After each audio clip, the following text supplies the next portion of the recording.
ಗಂಧದ ಕರಡಿಗೆಯಲ್ಲಿ ಒಳ್ಳೆ ಗೊಂಬೆಯಾಗಿ ಕುಂತವನು, ಕೆಂಡ ತಾಮ್ರೆ ಕೊಡದಲ್ಲಿ ಕೆಂದಾವರೆಯಾಗಿ ತೇಲ್ದವನು, ಮಾವಿನ ಹಣ್ಣಲ್ಲಿ ಮಳ್ಳಗೆ ಸೇರಿ ಮಾಗರ್ತಿ ಒಡಲ ಸೇರಿದವನು.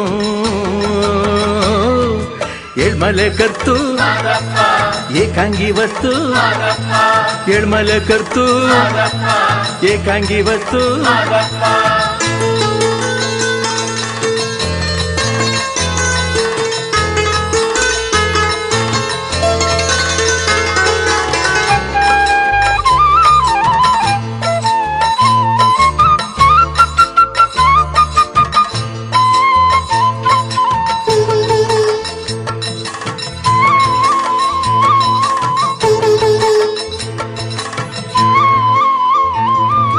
ಹರಿದು ಬರುವಂತ ಹಾವನೆಲ್ಲ ಮಲ್ಲೆ ಹೂವಾಗಿ ಚೆಲ್ಲಿದ ಮಾದಪ್ಪ.